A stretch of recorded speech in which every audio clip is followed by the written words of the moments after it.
Good morning, students, faculty, family, and friends.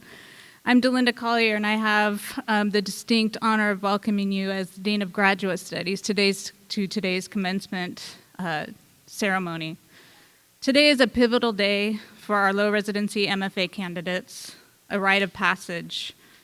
So today, while we simultaneously think about how far they've come and hope for what they'll do next, it's a significant moment of punctuation on these soon-to-be graduates' lifelong journey, not just as creative practitioners, which they are amazing practitioners, but also as people seeking to live in truth and with compassion.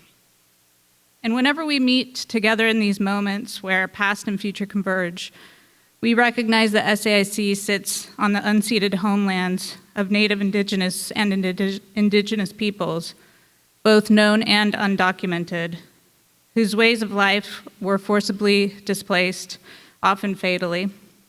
And we also acknowledge that the enforced displacement, labor, and death of enslaved Black people is foundational to the history of the United States. In acknowledging this, we seek to minimize furthering these harms through cultural erasure and affirm that, as an educational institution, SAIC works to be a place of learning, expression, and growth for all. Graduates, I hope that your time at SAIC has been a time to not turn away from these truths, as I know you have been facing them, the complexities of our shared history, but a moment to connect your craft and what you do to this history and to this shared society that we have in all of its complexity.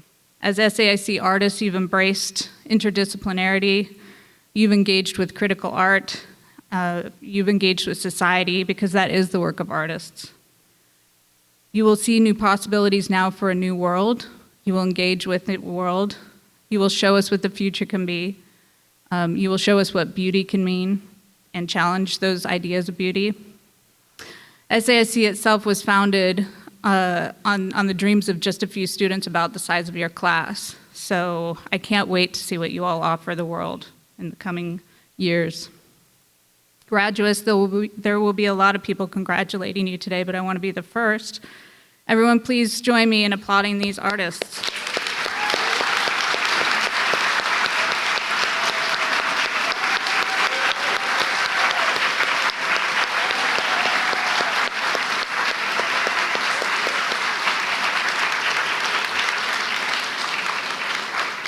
Congratulations are also due to the people who helped our graduates get here along the way. So we must thank our faculty for the support of our students and for all that they do to make our school such a remarkable institution. Please.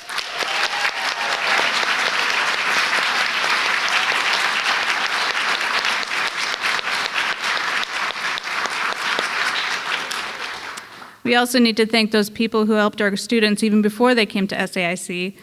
To the families, friends, parents, loved ones, children, partners, spouses, supporters, fans, super fans.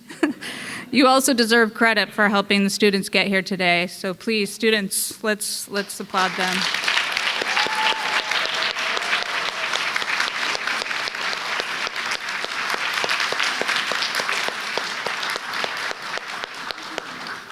And thank you for so many of you being here today. So now I have the honor of introducing my colleague and the director of the MFA Low Residency Program, Elisa Schwartz.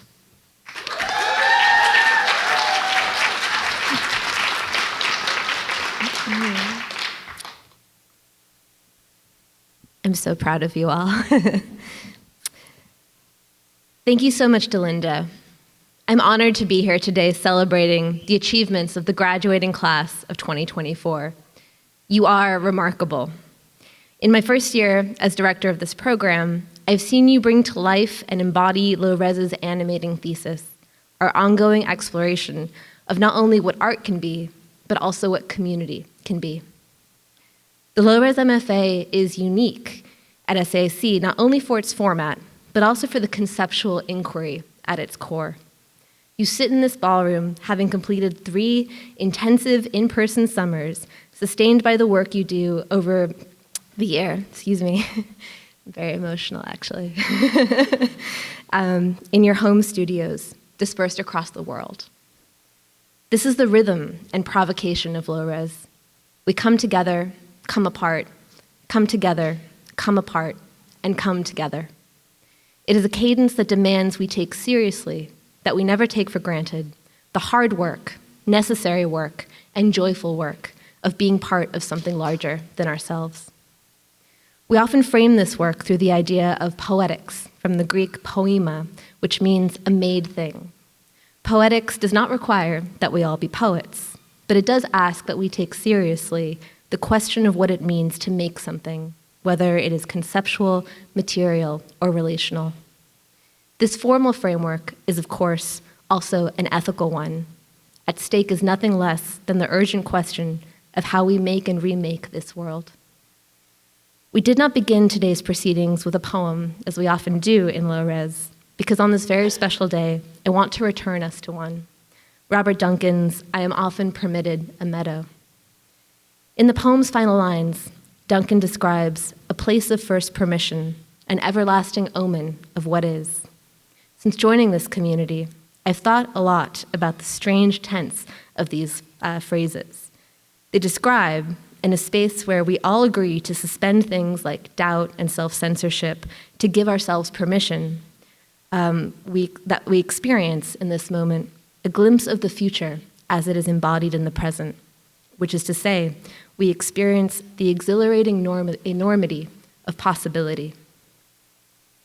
It is on the precipice of enormous possibility that we assemble this morning. As graduates, the paths that lie ahead of you are open wide. We call ceremonies like this one commencements because they are the beginning of something new. I am honored to have had the opportunity to work with you and to learn from all of you as students, and I am now thrilled to welcome you into the field as peers, colleagues, and collaborators in this world of possibility.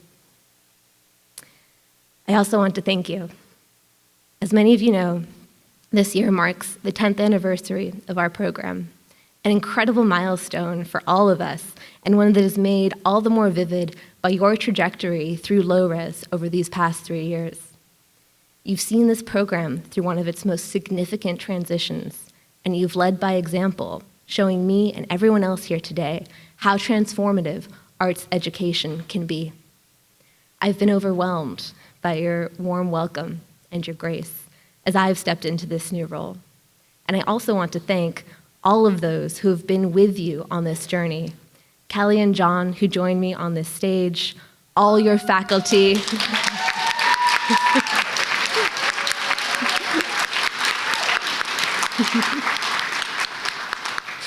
All your faculty, our entire admin team, especially Erin, and of course, your family and friends.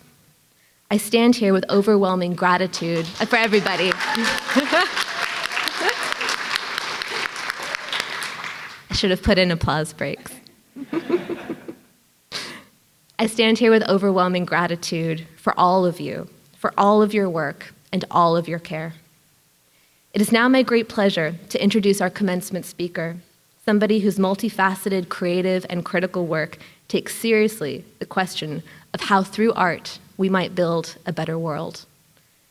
Dr. Gregory Sholette is an artist, writer, teacher, and activist. He is the author of many books, including Dark Matter, Art and Politics in the Age of Enterprise, Culture, Delirium and Resistance, Art Activism and the Crisis of Capitalism, and the Art of Activism and the Activism of Art. He is a former director of the Masters in Arts Administration here at SAIC, and in addition to his many other activities, is currently professor at Queens College and co-director of Social Practice, City University of New York. Please join me in welcoming Dr. Gregory Sholette.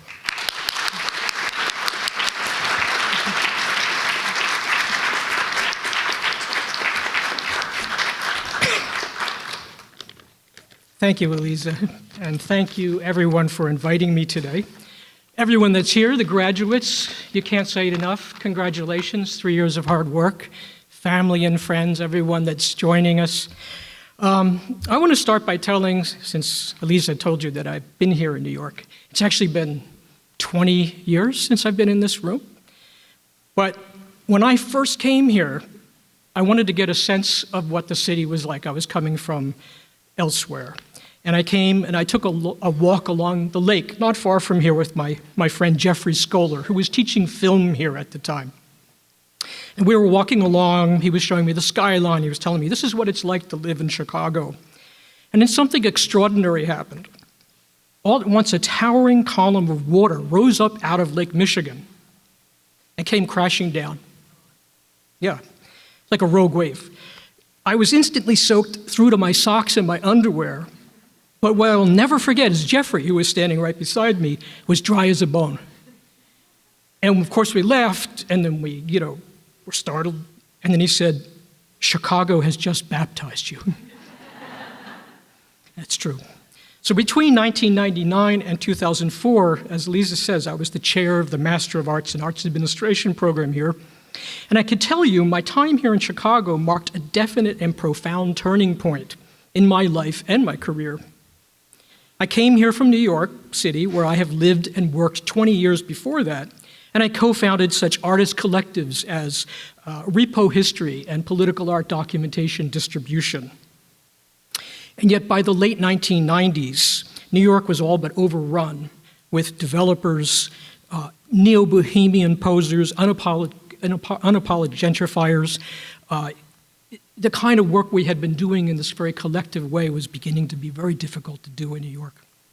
By comparison, upon first arrival, Chicago appeared like an island sanctuary. It was like a place where lost causes and untapped possibilities were sheltering together against a brewing neoliberal blizzard from the east. Which is to say that Chicago was still a scrappy, inventive, and dare I say, even artistically proletarian town. Honestly, it gave me renewed energy and much more. It was a place where such socially engaged groups and community-oriented places or spaces, such as temporary services, Experimental Station, which is still here on the south side, Mess Hall, the Stockyard Institute, and Incubate, all flourished and exchanged their creative DNA with one another. And there were journals unique to the Midwest, such as The Baffler, which still exists, but I think it's moved out of Chicago now. The Baffler, Lumpen, and the legendary non-commercial magazine New Art Examiner, which folded, unfortunately, in 2002. But I think my first published essay was in New Art Examiner when I first arrived here. All of this cultural intensity helped me to grasp the city's swirling and intensive and sometimes stormy energies.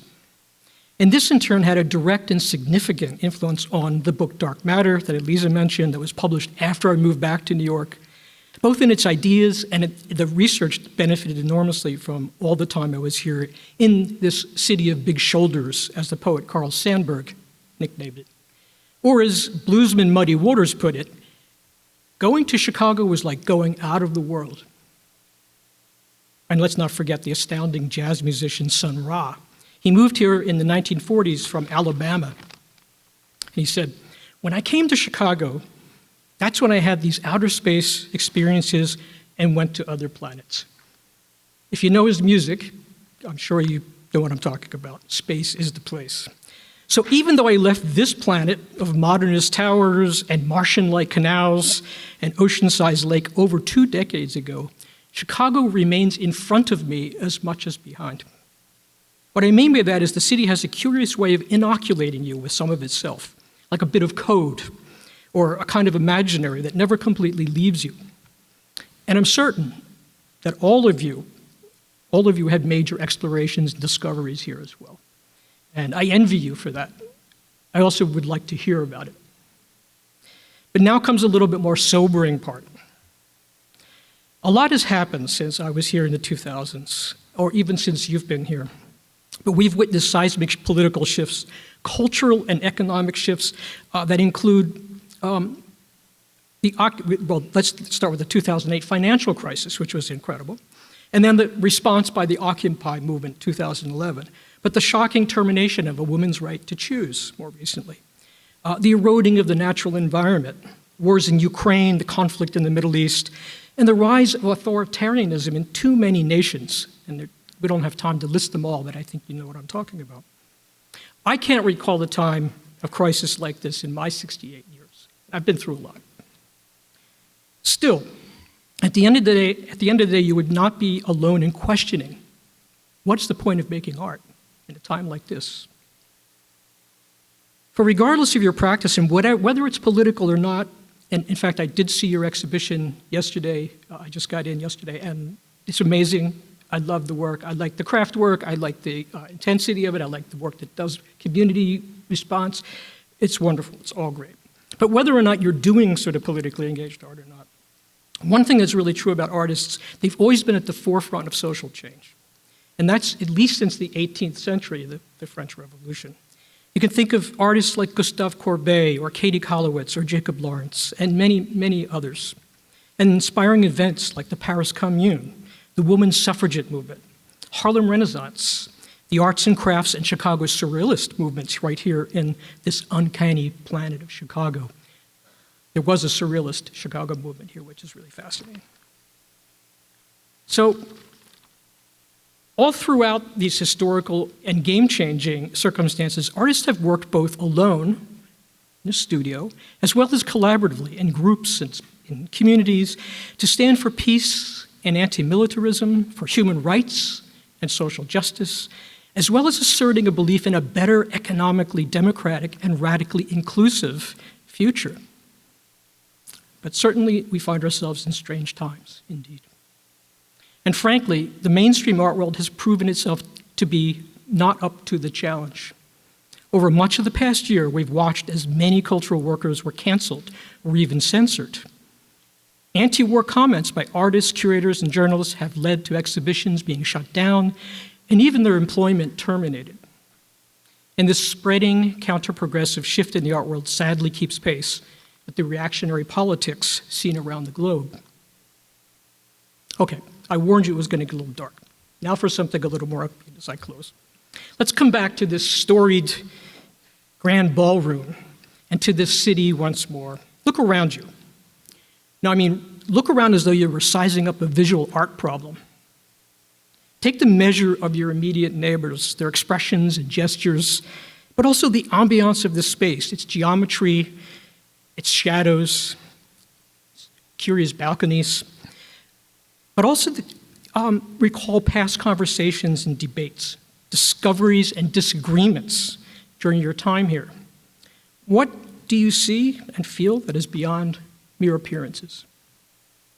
Let me suggest, if I may, what you see today is a shared body, the collective body, if you will, one that has been produced by you, by your instructors, by this city, and it consists of the conversations, provocations, but also the ordinary countless routines that you've all engaged in over the past 3 summers. Most importantly, what you see here is your future. And you will be taking that with you. It will accompany you. It will inform you. It will challenge you. And perhaps it will even rescue you one day. And I say that from experience. So I recommend taking a hold of big handfuls of the energy and experimental artistic spirit of SAIC and of this city with its icy winds, Paddy's Day green waters. You know about that, right? Its bluer than blue musical life, and yes, of course, its diverse and divergent neighborhoods. Take all of this with you to your next station, your next project. Take it back to where you hail from. But if instead you do decide to remain here, make the most of the time and place. And remember, while you're making your work, in whatever way you make your work, be sure to also participate in Chicago's interplanetary broad shoulders and its rough and marvelous generosity. And remember, there's only one way to walk the walk of the artist, and that is to walk it together. Onwards.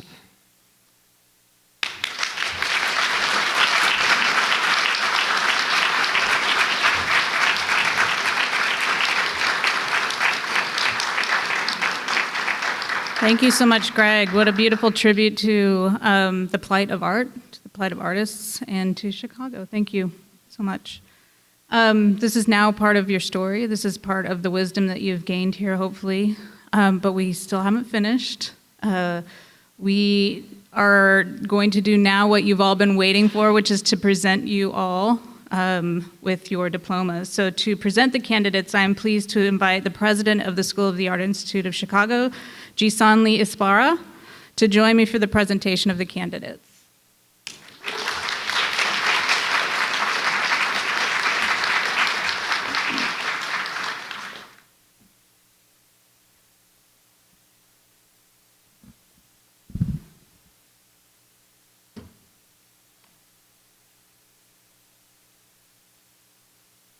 Randy Shepard Bauer.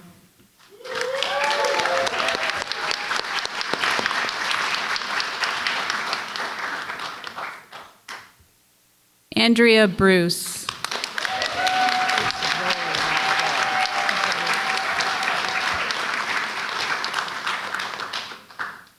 Zoe Cohen.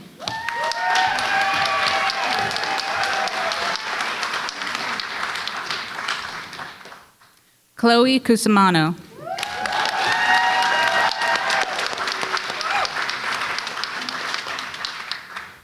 Leah Dalton.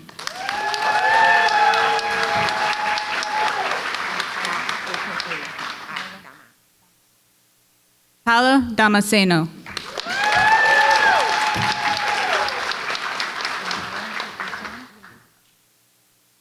Yamaya Ditome.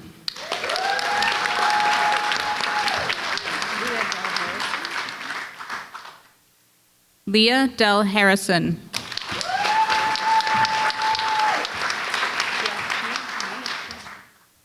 Jiachi Lee.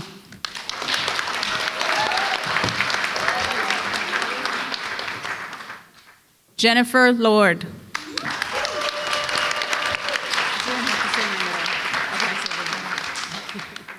Linda Marcus.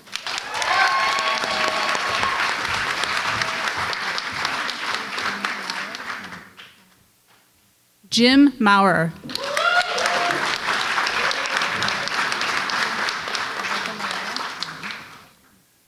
Rebecca Morello.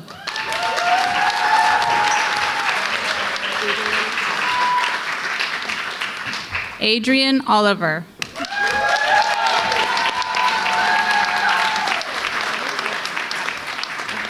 Leticia Pardo Rojo.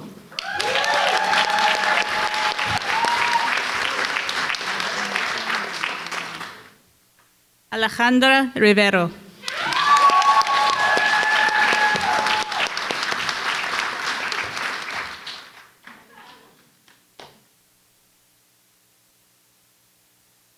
Mallory Rodrigue.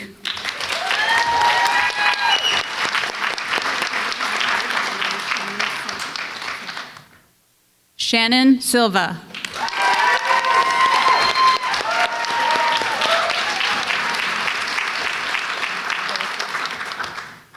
Joel Silverman.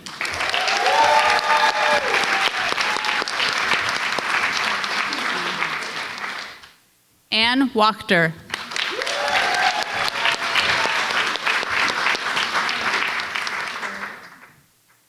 Claire Warden.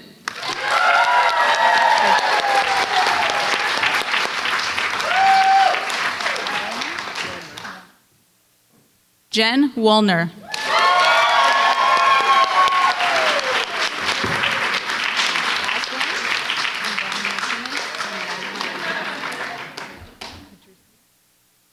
Patricia Zambrano Martinez.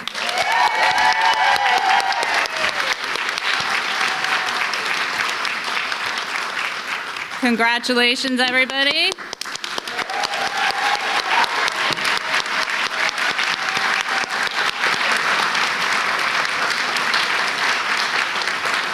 Now we'll present the Master of Fine Arts candidates. It is time for the commencement of the degrees by President Lee Ispara, who will confer your degrees. Thank you, Delinda.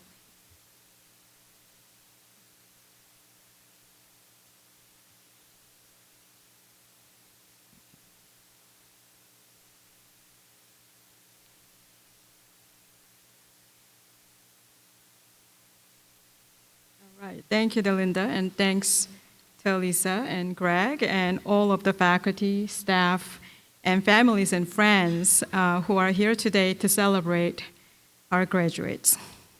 Sorry, this podium thing never works for me. Can you guys see me? Okay.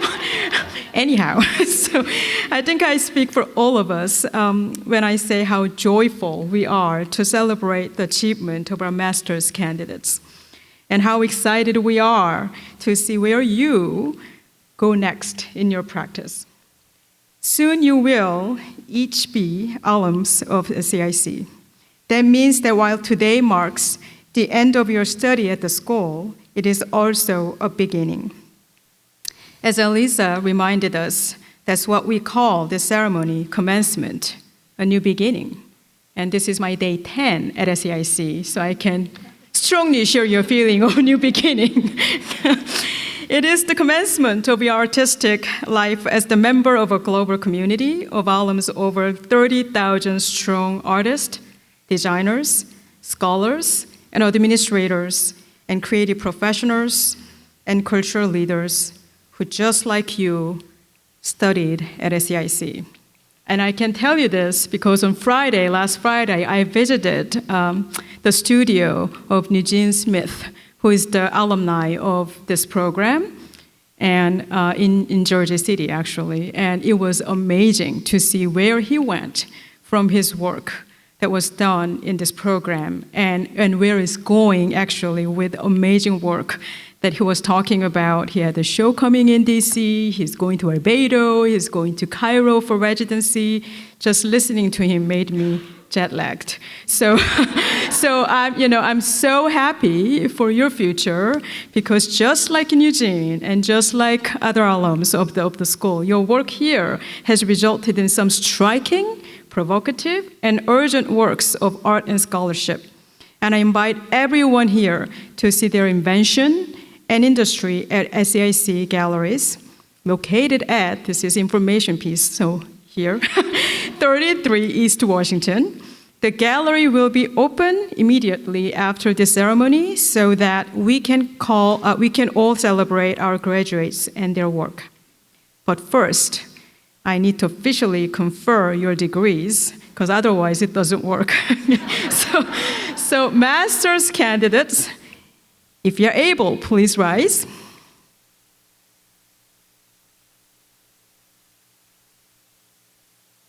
By virtue of the authority vested in me by the Board of Governors of the School of the Art Institute of Chicago and the Board of Trustees of the Art Institute of Chicago, I now confer upon you your Master of Fine Arts degree with all the rights, privileges, and responsibilities pertaining thereto. And with that, you are the School of Art Institute of Chicago's newest alums. Congratulations.